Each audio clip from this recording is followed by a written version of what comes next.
Criterio. Una entrevista de Mix de Medios.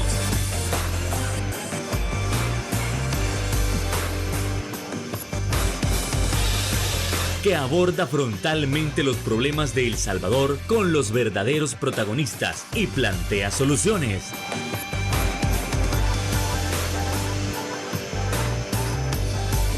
Criterios. Buenas noches, sean todos y cada uno de ustedes nuevamente bienvenidos a una nueva edición de Criterios para poder abordar esas temáticas importantes de nación. Y es que es importante, es vital analizar, por ejemplo, temáticas como el financiamiento de los partidos políticos y también, a su vez, analizar si la Fiscalía General de la República está trabajando con toda efectividad o es que está fallando en algunas cosas, en algunos puntos. Bueno, eso y más lo estaremos abordando esta noche con nuestro invitado especial. Estamos hablando del director de Acción Ciudadana, el licenciado Eduardo Escobar. ¿Qué tal? Buenas noches, encantado de tenerlo por acá nuevamente. Buenas noches, gracias por la invitación, un saludo a la audiencia.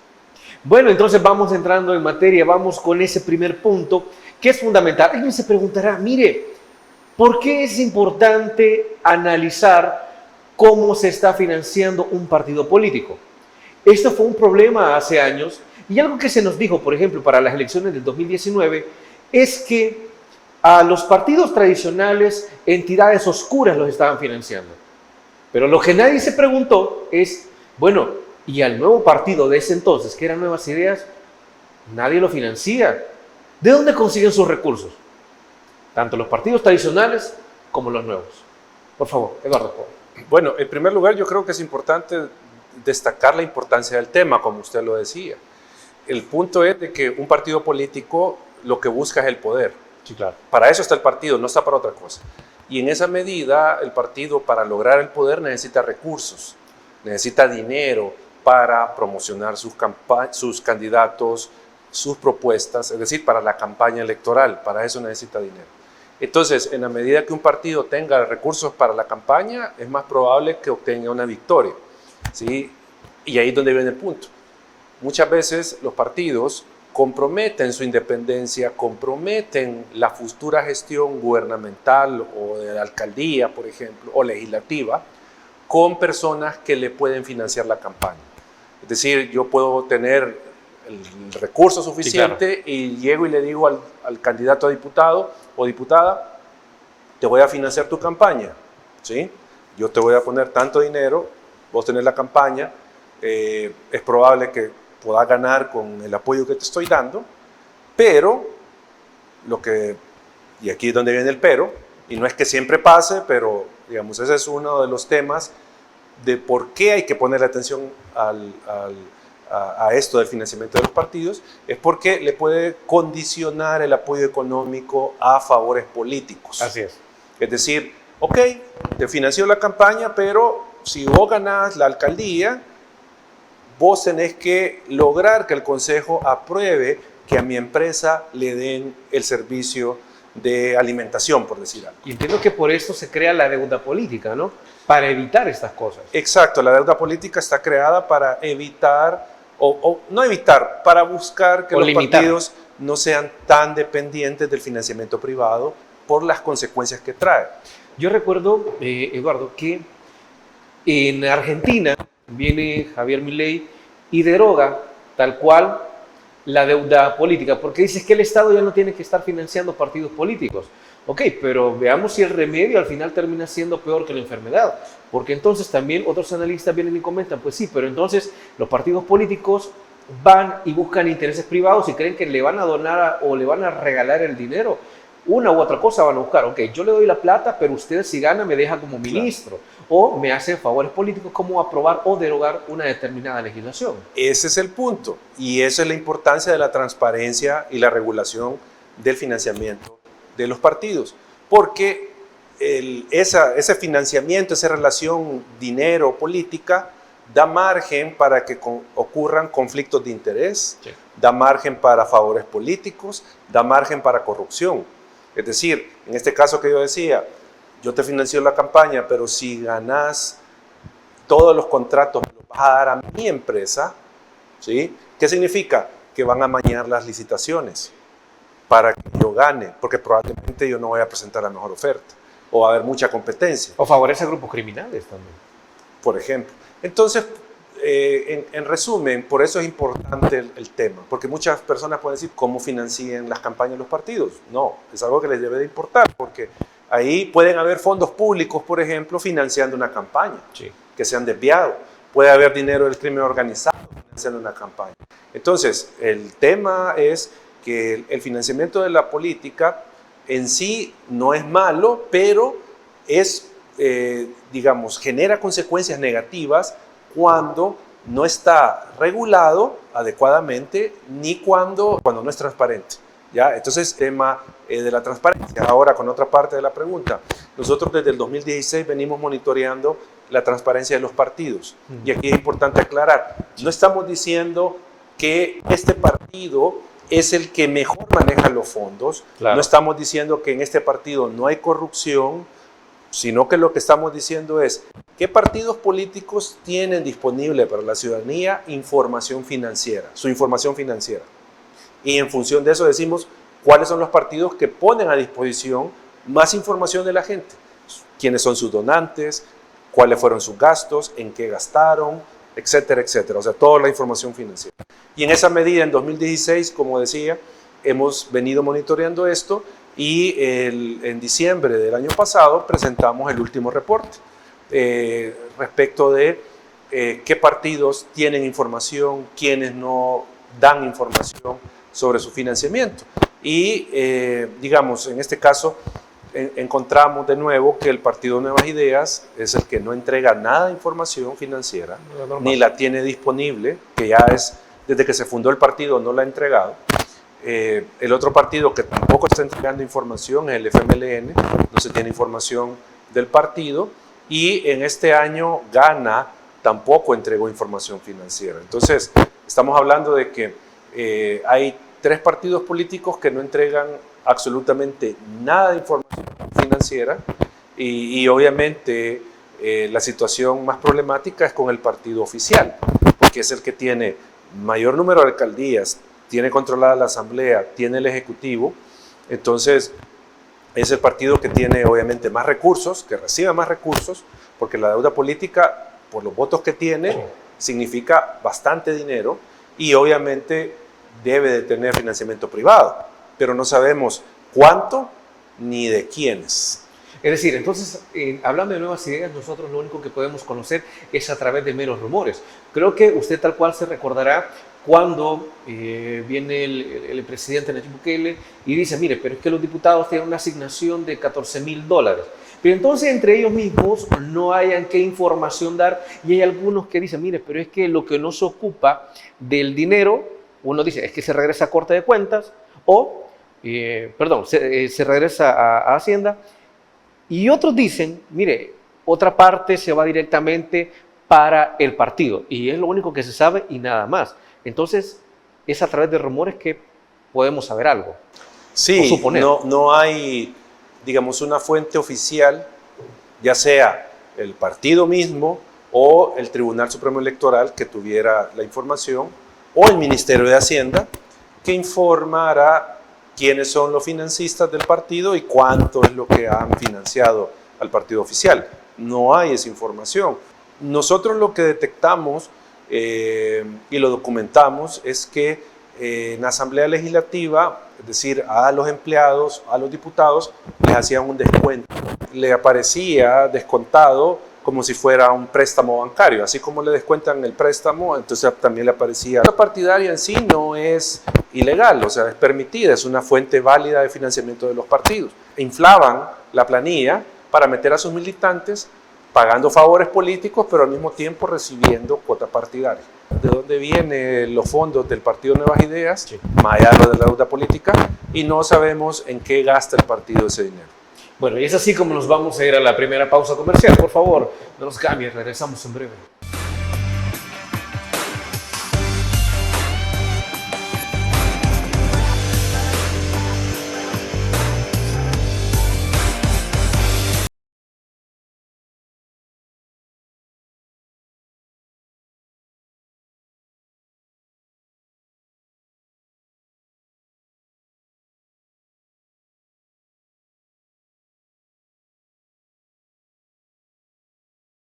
como salvadoreños.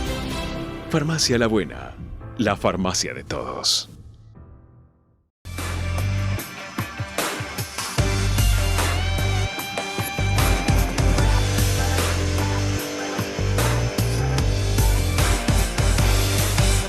Gracias por continuar con nosotros en Criterios para seguir abordando el tema del financiamiento de los partidos políticos. A ver, otro punto que se discutía hace años es si los partidos políticos no solo debían transparentar de dónde venían sus fondos, sino también si los partidos debían tener un techo, un límite para financiar, por ejemplo, sus campañas.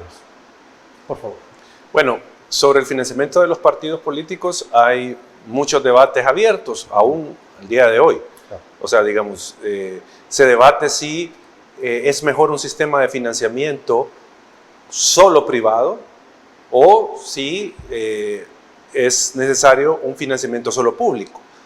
Digamos, hay defensores de ambos sistemas. Hay quienes dicen, no, es mejor sacar al Estado y que sea el privado el que sostenga un partido político, o hay quienes dicen, para evitar la injerencia de privados, mejor que sea el Estado el que financie. Está ese debate. Así como el que usted planteaba. Es necesario tener un límite de financiamiento, es necesario tener límite de gastos para los partidos.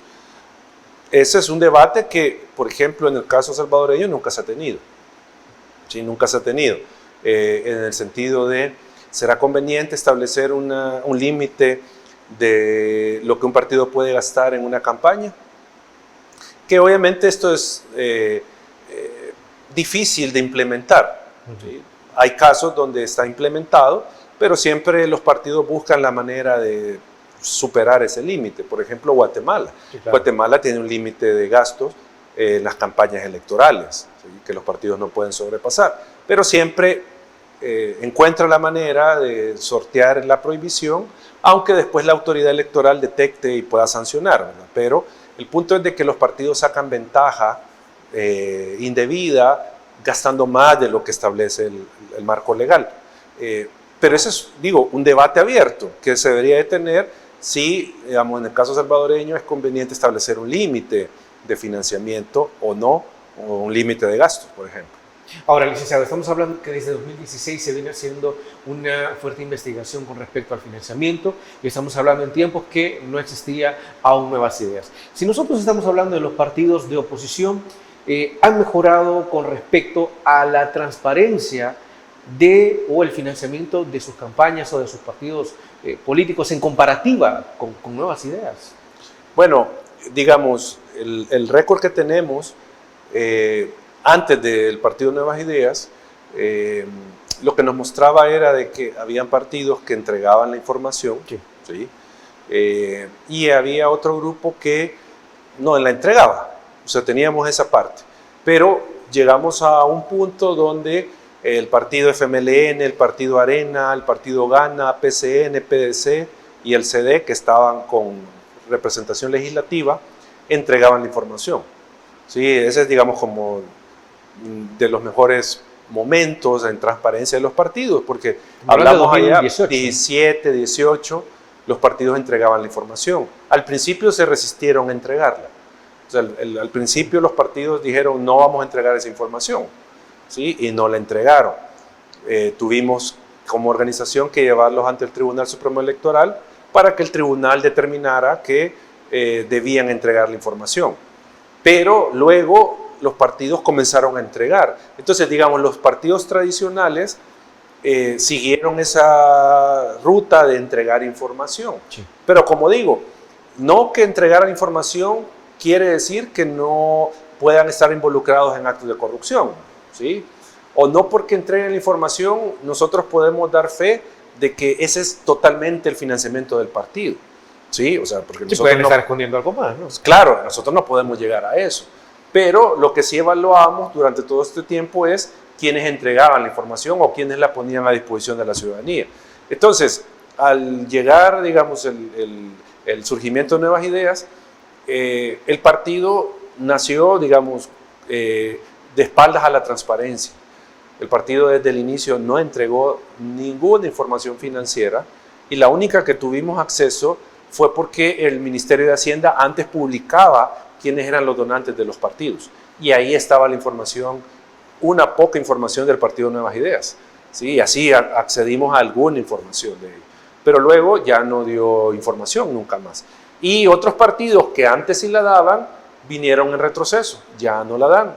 Como decía hace un momento, el FMLN y el partido Gana, que no entregan información. Entonces, digamos, han tenido sus altas y sus bajas los partidos en temas de transparencia, sí, y hay otros partidos que siempre han estado en la baja en temas de transparencia. Ahora, licenciado, hablando siempre en la cuestión de la transparencia y el financiamiento de los partidos políticos, recuerdo que también hacia mediados, finales del año pasado, se crea una polémica porque se menciona, mire, COSAVI era financista de Nuevas Ideas.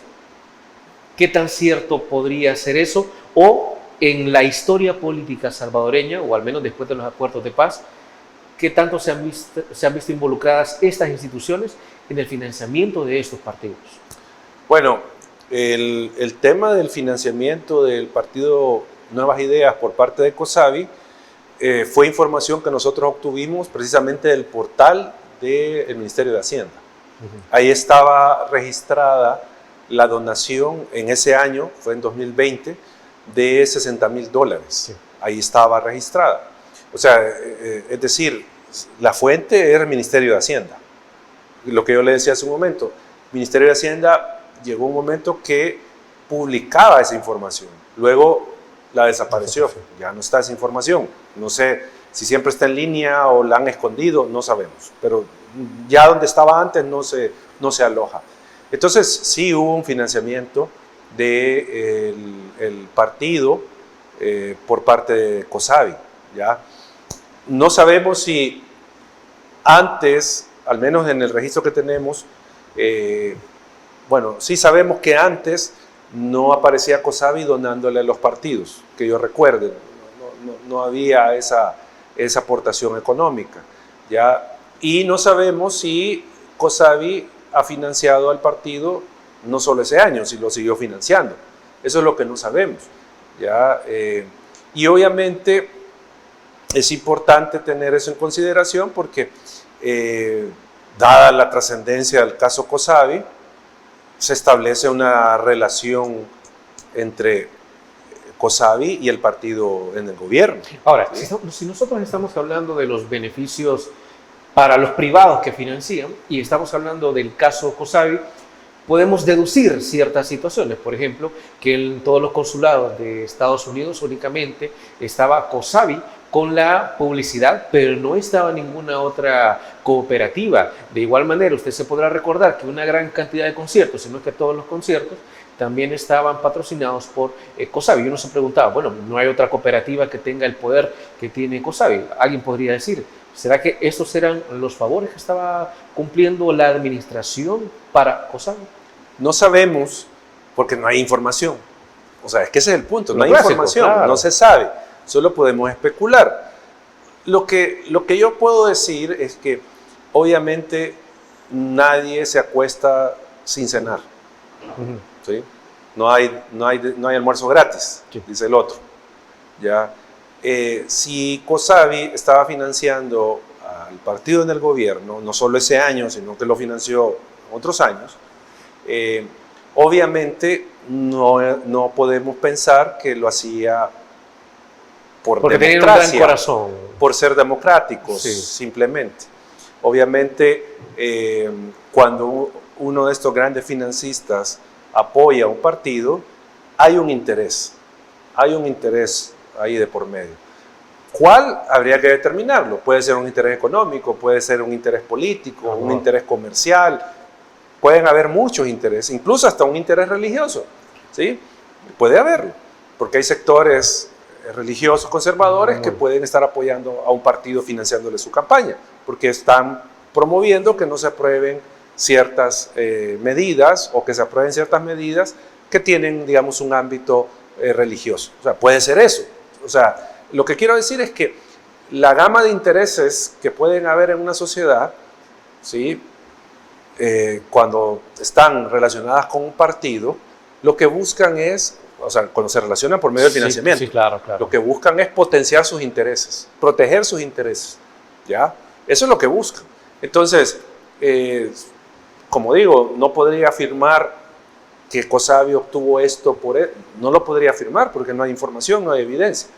Pero, o sea, el hecho de que se establece con estos datos la información, se establece la relación entre COSABI y el partido, ya eso, o sea, en primer lugar, como digo, lleva a pensar, nadie se va a acostar sin cenar. O sea, hay un beneficio para ambas partes de estar en esa relación de donante-donatario.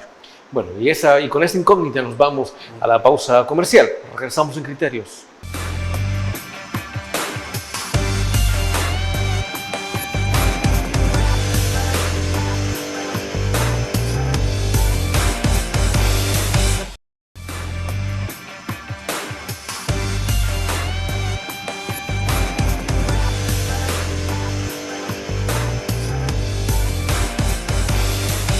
Es importante analizar el financiamiento de los partidos políticos. Y sí, también es cierto que la transparencia es muy poca, al menos en la actualidad.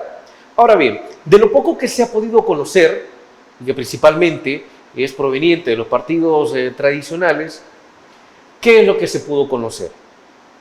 Los fondos venían meramente de deudas políticas o venían de privados. Y si venían de privados, ¿de qué tipo de empresas o personas estamos hablando?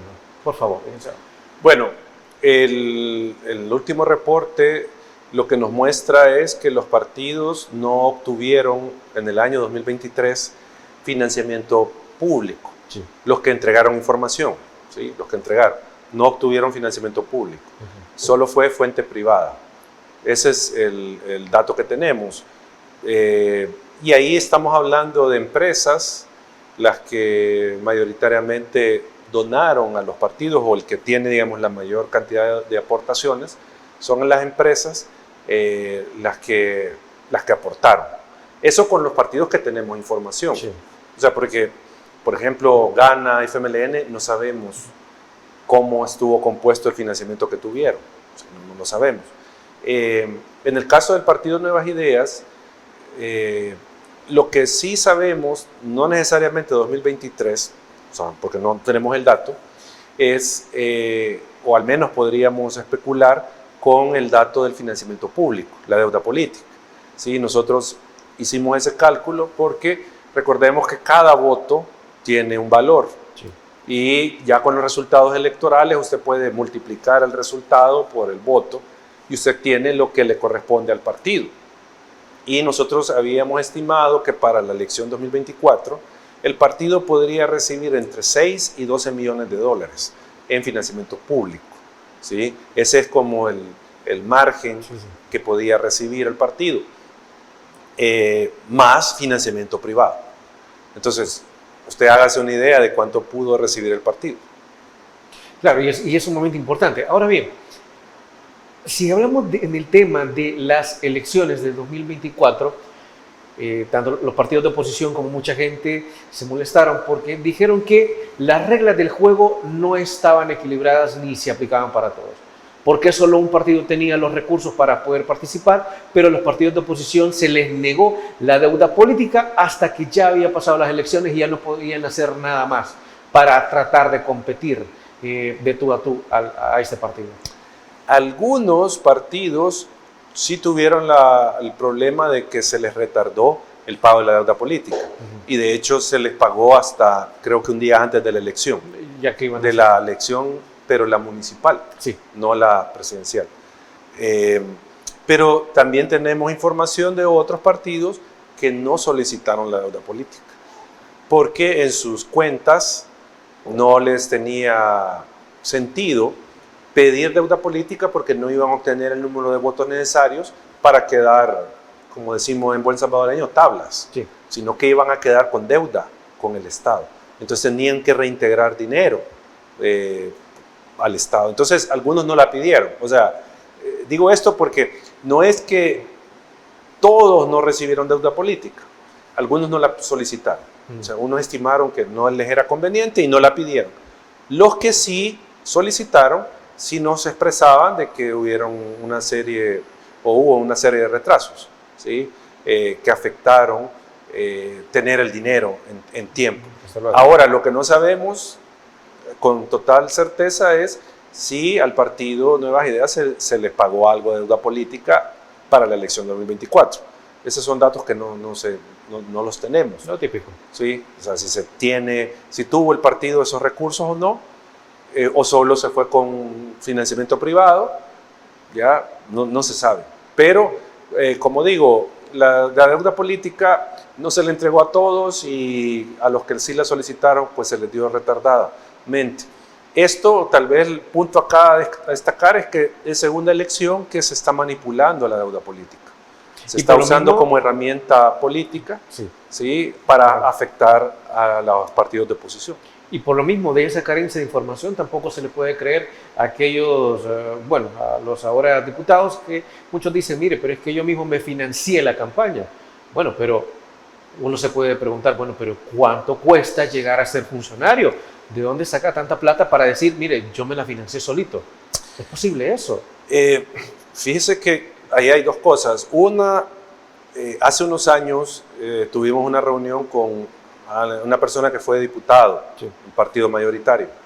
En aquel momento, esta persona estimaba que para una campaña de diputado, para, digamos, como tener mayor certeza de ganar, podría rondar una inversión de, nos decía, palabras de él, $200,000. Esa era más o menos la inversión que se debía hacer partido y candidato para obtener eso. Entiendo yo que hay diputados y diputadas que no gastan eso y logran ganar, ¿va? Pero esta persona planteaba ese valor. No sé si ese valor será, digamos, aplicable ahora o puede ser menos, pero el punto es que usted necesita cierta cantidad de recursos, ¿sí? Para lograr ganar una elección. Y aquí es donde es el segundo punto. El problema que tenemos es de que en la ley de partidos solo está regulado la transparencia y la obligación de los partidos de entregar información sobre su financiamiento, no sobre el financiamiento de sus candidatos. Es decir, es un vacío legal. Exacto. Es que lo que dice, no sé si vacío, pero lo que dice la ley es que toda donación solo se puede acreditar a favor del partido. Uno podría entender que, en teoría, quien puede recibir fondos para una campaña es un partido, porque es el que compite, ¿ya? Pero en la práctica, las candidaturas reciben fondos, ¿sí? En la práctica reciben fondos. ¿Que se va contrario a la ley? Pues, de mi interpretación, sí, pero esa es la realidad, reciben recursos. El punto es que, como en la ley solo se establecen las obligaciones en materia de transparencia de los partidos, no hay una obligación legal para que los candidatos revelen su fuente de financiamiento. Entonces, ¿qué es lo que puede estar pasando? Un partido recibe su donación, hace pública la información, pero los candidatos reciben donaciones, reciben apoyo del partido, pero no revelan esa información. Entonces, ahí hay, digamos, ese tema. ¿Quién financia directamente la campaña de algunos diputados o diputadas? ¿Puede darse el caso que un candidato pueda recibir más dinero que el propio partido político? Probablemente, probablemente. Bueno, el caso Funes podría ser un ejemplo cuando él menciona que un determinado canal le dona alrededor de $3 millones para su campaña. ¿Se lo dona a él o al partido? Sí, es que volvamos a lo que yo decía al inicio. Hay una serie de intereses en la sociedad que están en juego, ¿ya? Y que buscan la política para preservarse, potenciarse y desarrollarse, ¿sí? Entonces, perfectamente, si voy a decir esto, yo tengo este interés comercial y este diputado lo veo que me puede apoyar. Entonces, yo voy a apoyar su campaña, no tanto al partido, porque el compromiso lo voy a obtener con él, que él va a proponer esta ley, que él va a proponer esta reforma, ¿sí? Entonces yo puedo, digamos, potenciarlo a él, ¿sí? Para promover mi agenda, para promover mis intereses. Y obviamente después yo tengo que hacer lobby con varios diputados, ¿verdad? O sea, y ahí es donde viene que yo puedo estar financiando a este partido, puedo financiar también a este, o puedo financiar no solo a un diputado, sino que a varios, en la medida de mi necesidad, para tener asegurado que al momento de la toma de decisiones, mis intereses pueden estar protegidos, ¿ya? Entonces, sí se puede dar ese caso de que el candidato reciba bastante dinero, incluso entrar en competencia con lo que recibe el partido. Puede pasar eso. Son casos importantes de analizar y ahora nos vamos a la siguiente pausa comercial. Volvemos en Criterios.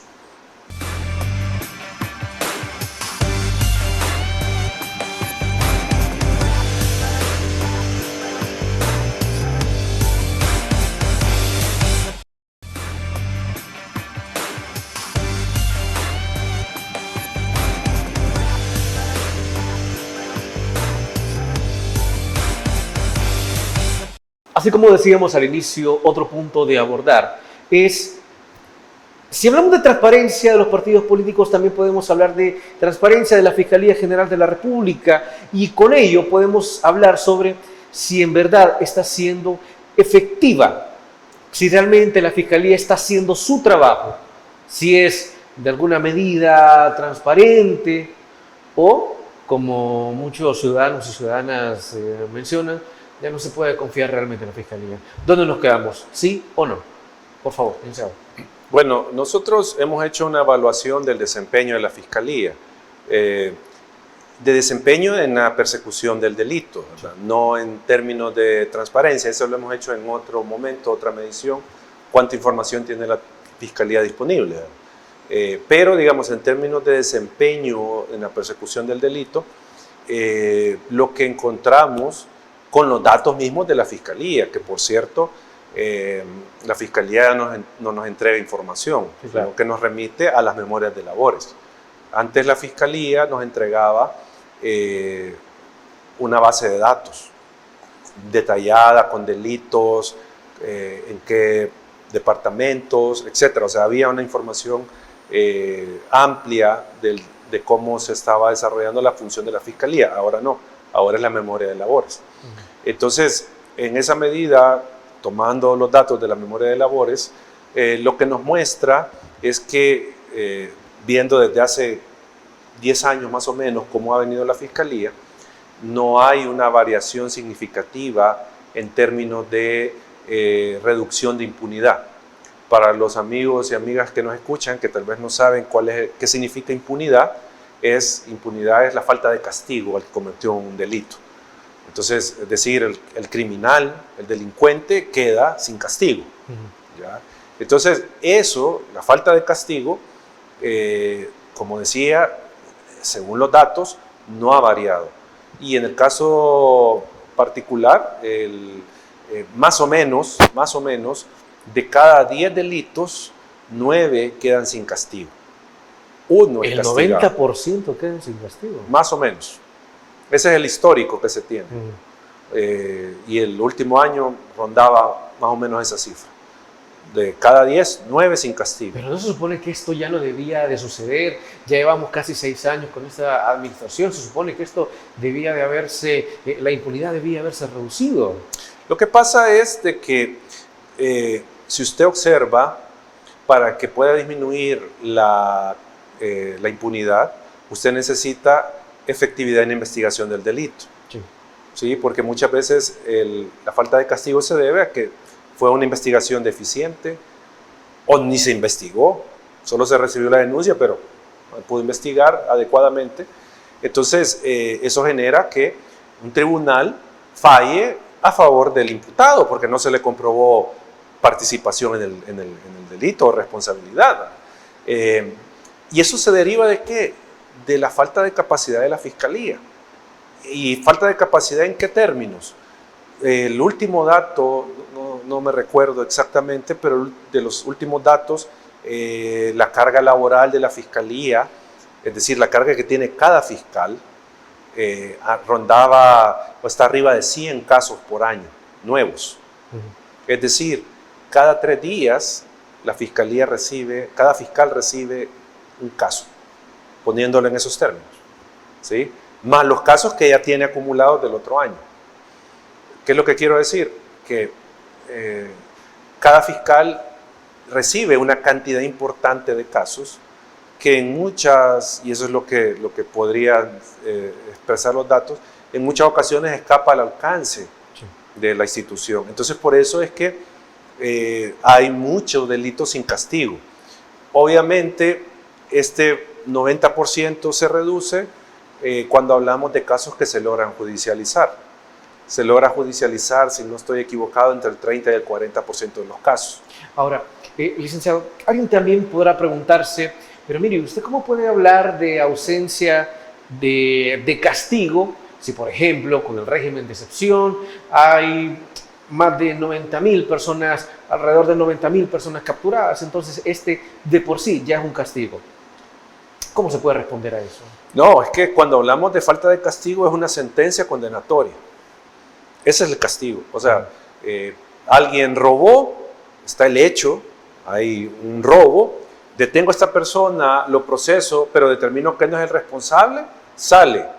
Ese delito de robo queda impune.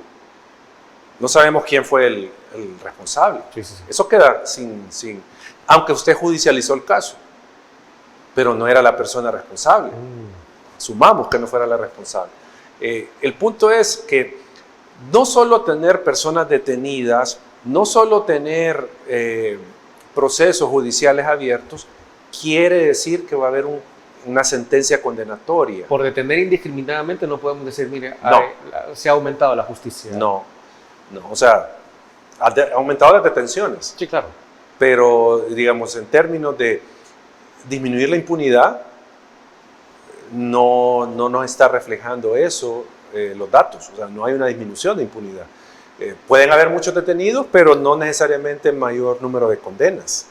Y a eso sí le sumamos que usted tiene, no me acuerdo si son entre 800 o 1,000 fiscales que tiene el país, más o menos, no me recuerdo exactamente el dato. Cada uno tiene una carga laboral alta, porque yo le sacaba el dato hace un momento de que son arriba de 100 casos nuevos por año.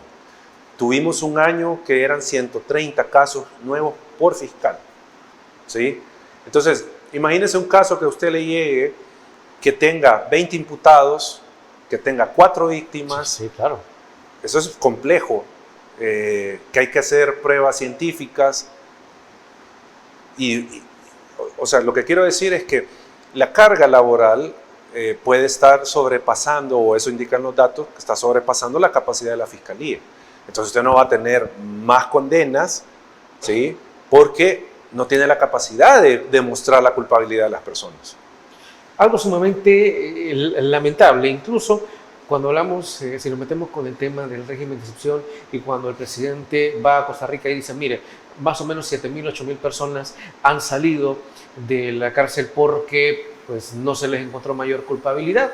Entonces no se puede decir, mire, como ya salieron libres, pues la justicia sí está funcionando. Lo que pasa es, y esa es digamos, como la trampa de esa argumentación del régimen de excepción, yo le acabo de mencionar que para bajar la impunidad necesita una fiscalía fuerte, sí. Una fiscalía que tenga suficientes fiscales, que tenga la suficiente capacidad para investigar la mayor cantidad de delitos y lograr condenas. Pero ¿eso qué implica? Fortalecer a la institución, invertir cantidades de dinero en la fiscalía, en ampliar la planta de fiscales, los colaboradores jurídicos, etcétera, etcétera. O sea, tiene una inversión que usted como político no la va a ver inmediatamente. Porque piense que dijera un gobernante, vamos a fortalecer la investigación del delito, vamos a fortalecer a la fiscalía, le vamos a dar, mi partido se compromete a darle más presupuesto. Ok, pero eso se va a traducir inmediatamente en un beneficio político para el gobernante, no, porque eso va a ser de mediano plazo, que usted vea los resultados de una fiscalía que investiga más, que logra más condenas. Mientras que si usted dice, vamos a detener a todo el que sea o parezca pandillero, eso tiene un efecto político inmediato, de aplauso de la gente, de qué seguridad, ¿me entiende? Entonces, y ese es el punto, el gobierno se fue por la vía rápida. Detengamos a todos estos sin fortalecer a la fiscalía, ¿sí? Detengámoslos a todos, ya metámoslos ahí, no importa. La gente lo que quiere es no ver a los criminales, a los miembros de pandillas en la calle. Allá como se resuelva después la aplicación de justicia, eso no es nuestro problema. Ese es otro cuento, ya ese no nos importa.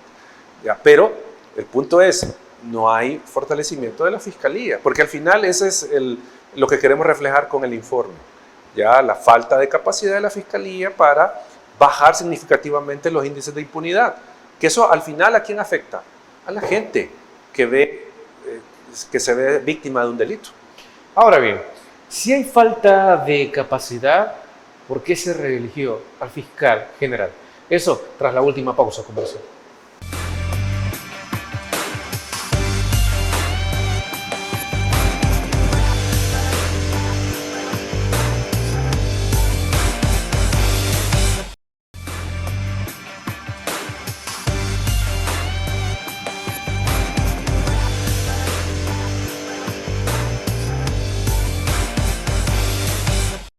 Así como cerrábamos el bloque anterior, es necesario preguntarse, bueno, el licenciado Eduardo Escobar está mencionando que la Fiscalía realmente no tiene una gran capacidad de actuación, no hay mejoras en casi 10 años. Pero entonces alguien dirá, bueno, pero si se carece de capacidad, si se carece de mejoras, ¿por qué fue reelecto el fiscal general? Bueno, yo podría decir que es un fiscal del gobierno y del partido. Por eso. O sea, porque si uno evalúa a partir de datos, por ejemplo, el más importante, los índices de impunidad. Si yo como fiscal no demuestro que mi gestión logró significativamente bajar la impunidad, pues entonces, ¿qué es lo que ofrezco? ¿Qué es lo que voy a lograr como fiscal? Y del otro lado, yo como diputado, que voy a elegir, ¿cómo puedo elegir a alguien que no me muestre resultados, resultados reales Sí, claro. de impunidad, no detenidos y cosas así? Porque eso solo, es una parte del tema de la justicia, las detenciones. Pero el punto es luego la investigación del delito, que esa es la base para una condena. La investigación del delito, si usted logra comprobar que esta persona efectivamente participó en el hecho delictivo, es muy probable que usted tenga una condena, ¿sí? Pero si usted no lo logra hacer, pues ahí se le cayó el proceso y tenemos impunidad. Entonces, ¿cómo yo como diputado voy a dar mis votos por alguien que no me muestre mejorías en el tema de impunidad? ¿Fue meritocracia por lo realizado hacia el partido? Claro. O sea, eso no tenga duda, si es el fiscal del gobierno, pues. Entonces, por eso es que se eligió, por eso es que lo eligieron, no por otra razón. Y como le digo, a nosotros lo que nos preocupa es que hay un ente investigador del delito que no tenga la capacidad de investigar. ¿Por qué? Porque eso deja desprotegida a la gente. O sea, el derecho de la gente que fue víctima queda Entonces no hay desprotección. mecanismo para que la fiscalía mejore entonces. No se ve un plan, no se ve una estrategia. Y todo comienza, por ejemplo, con presupuesto. El fiscal ha planteado cuánto es el requerimiento de recursos y no se le entrega esa cantidad. Sí. Ya otros fiscales han dicho, incluso había un fiscal que planteaba, un año que se planteó que se necesitaban 240 millones de dólares, una cosa por ahí. Y la fiscalía no le dan esa cantidad de dinero, le dan menos. Pero por contrario, usted ve cuánto es el presupuesto en el área de seguridad pública, el ejército. O sea, tienen una cantidad importante de recursos. Y ahí es donde uno puede ver las prioridades del gobierno. El gobierno no le está apostando a fortalecer la investigación del delito para disminuir la impunidad. Lo que le está apostando el gobierno es a la represión, a detener gente, ¿sí? Después ahí ven cómo hacen con el proceso, cómo hacen con la investigación y cómo hacen con la condena. Sí. ¿Ya? Ese es el problema. Algo sumamente importante de poder analizar y algo que tiene muchos criterios, desde luego. Hemos llegado al final del programa, no nos vamos sin antes agradecerle al licenciado Escobar por haber traído sus criterios en torno a la transparencia del financiamiento de partidos políticos y en torno a la eficacia y eficiencia de la Fiscalía General de la República. No, gracias por la invitación, un saludo a la audiencia y son criterios con datos. Desde luego, sobre todo eso. Así que amigos y amigas televidentes, gracias por habernos sintonizado una vez más. Como siempre, recuerde que el criterio más importante, bueno, lo tiene usted. Que descanse. Feliz noche. Criterio. Una entrevista de Mix de Medios.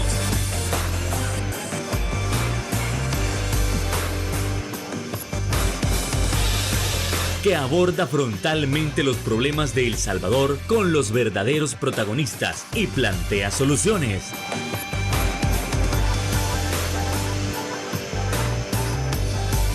Criterios.